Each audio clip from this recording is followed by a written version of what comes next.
नमस्कार मित्रों, मैं अंजलि कुमारी स्वागत करती हूँ आपके अपने चैनल साहित्य शिक्षा अंजलि में। आज मैं कक्षा 9 में पढ़ी जाने वाली संस्कृत पीयूषम भाग 1 का 12वां पाठ है वीर कुंवर सिंह।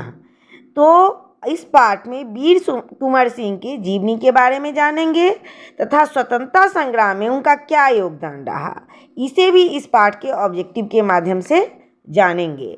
और यह जो चैप्टर है ना, चाहे स्टेट हो, सी टेट हो, बी टेट हो, सभी परीक्षाओं के लिए महत्वपूर्ण है।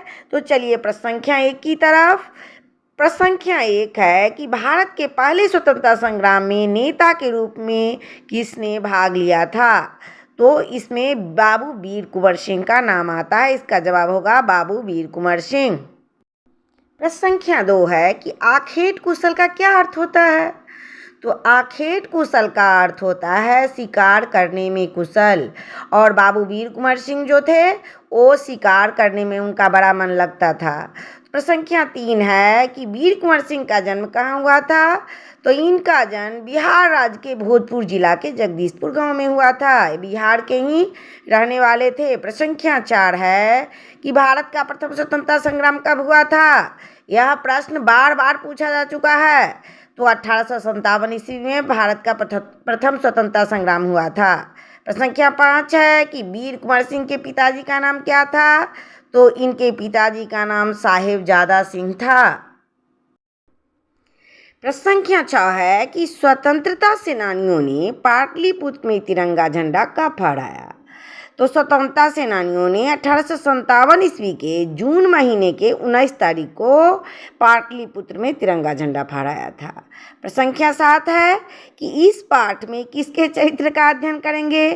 तो पाठ का नाम ही है वीर कुंवर सिंह, तो बाबू वीर कुंवर सिंह के चरित्र का अध्ययन करेंगे ना।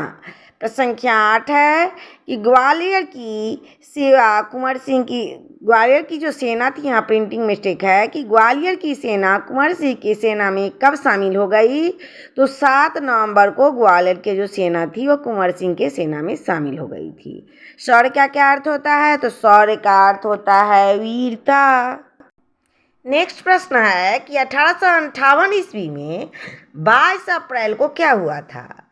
तो इसका जवाब होगा कि अंग्रेज की गोली लगने से वीर कुंवर सिंह का दाहिना हाथ जो है ना वह घायल हो गया था। तो उन्होंने क्या किया, अपने दाहिने हाथ को काट करके और गंगा मैया को समर्पित कर दिया। प्रश्न संख्या 13 है कि 23 अप्रैल को इन्होंने किस अंग्रेज सेनापति को पराजित किया था। प्रश्न संख्या 11 में पूछा जा रहा है। तो 23 अप्रैल को 22 अप्रैल को तो इन्होंने घायल अपना हाथ जो है गंगा में प्रवाहित कर दिया था।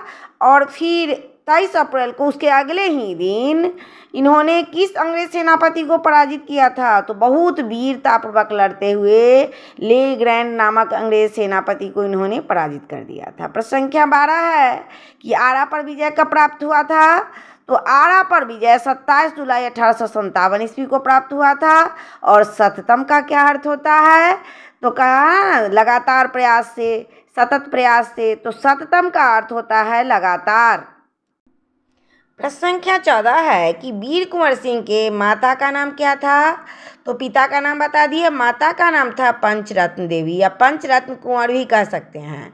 प्रश्न संख्या 15 है कि अंग्रेजी फौज द्वारा जगदीशपुर पर अधिकार कब किया गया। तो 13 अगस्त 1857 को जगदीशपुर पर अधिकार कर लिया गया। प्रश्न संख्या 16 है कि ब्रिटिश झंडे को किस नाम से जानते हैं।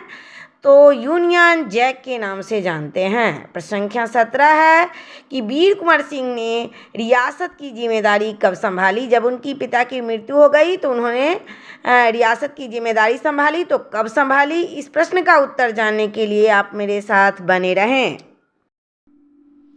प्रश्न संख्या 17 का उत्तर है कि 1827 ईस्वी में रियासत की जिम्मेदारी संभाली थी। उनके पिता का मृत्यु हो गया था तो बाबू वीर कुंवर सिंह ने।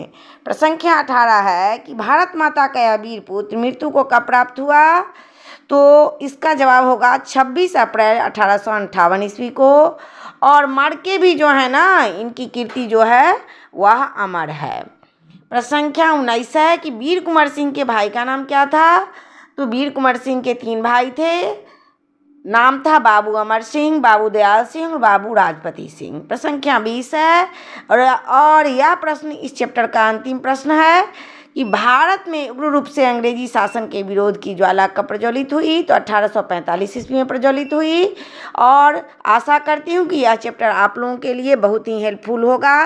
तो अगर आप लोग चैनल पे नए हैं तो वीडियो को लाइक करें, चैनल को सब्सक्राइब करें तथा अपने दोस्तों में शेयर करें। तब तक के लिए जय हिंद, जय भारत।